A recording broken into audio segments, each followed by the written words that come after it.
The term warmongers is out. War powers mongers is unfortunately in. Congress is not even in session, but the Democratic Party is chirping from the recess sidelines about meddling with President Trump's Iran moves.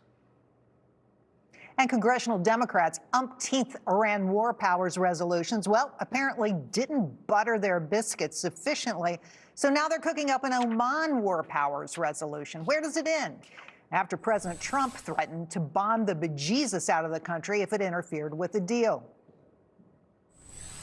He said he would bomb the S out of Oman if they got in the way of reopening the Strait of Hormuz. Would you say you're out of patience with Oman as strategic partners? No, I don't think they behave very well, but we'd handle them very easily, just like we do other things. Senator Tim Kaine is unsurprisingly leading the charge, saying he will file a resolution to ban any action against Oman, declaring, quote, President Trump is increasingly deranged in his one-man campaign to threaten and initiate wars all over the globe, adding that he hopes to find some Republican colleagues to join with Democrats and check this blindly stumbling, power-drunk president from inflicting more damage on the U.S. and the world, end quote. Congressman Ro Khanna telling Axios, quote, at this point, we may just need to file a war powers resolution for the 192 other countries.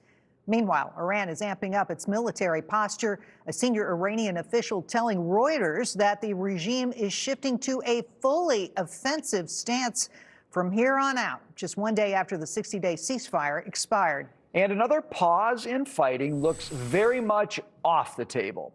President Trump writing on Truth Social this morning, quote, there are no talks or conversations going on or scheduled with the Islamic Republic of Iran. Well, let's bring in New York Congresswoman and House Intelligence Committee member Claudia Tenney to discuss. Congresswoman, very good to see you tonight. Lay it out for us, okay? The 60 days is gone. Iran sounds like they're on more of a war footing than ever before. President Trump says we're not talking, and you got Democrat colleagues in the Senate who want to constrain every single move the president can make. How do you read the situation? What do you want to see from here? Yeah, well, it's unfortunate that the Democrats are looking at this as a game and a stunt, which is Ro Khanna reveals by saying, let's just do one for every country. They will obstruct anything and everything President Trump is doing. But I think we need to go back and remember how this all started last year when Israel actually took out a number of the leaders of the Islamic Revolutionary Guard Corps, who are a terrorist organization. Also the mullahs, a number of them were taken out. And President Trump boldly went into this situation, knowing that he was going to get criticism. But, you'd think the Democrats would want to support the American people and support a regime, by the way, whose own people are having their eyes gouged out. They're being shot and killed for protesting by this regime, their own government. And it's not a small country. There's 90 million people there. And we just need to give them an opportunity to rise up. But unfortunately, this murderous regime is also interested in destroying Israel and calling for death to Israel, death to America every single day. Remember, we're the great Satan. So I think what President Trump is trying to do, he gave them a chance at peace. Some could argue that maybe he shouldn't have done that and it gave him time to rebuild. But he did try to give them a chance to come to the table and negotiate some kind of deal. It looks like they're not. They've also been dealing behind the scenes with some of our adversaries.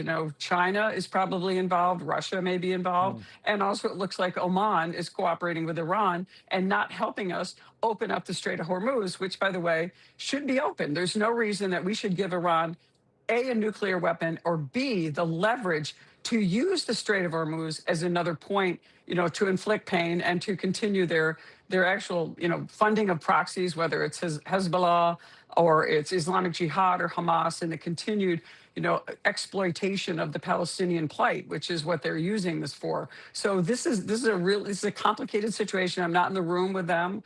I think that I want to make sure I mention that, from what I've seen and what can be revealed in open source, our military is doing an excellent job. They're doing a very good job when it comes to operations. They're doing what they're supposed to be doing. It's just a very complicated situation.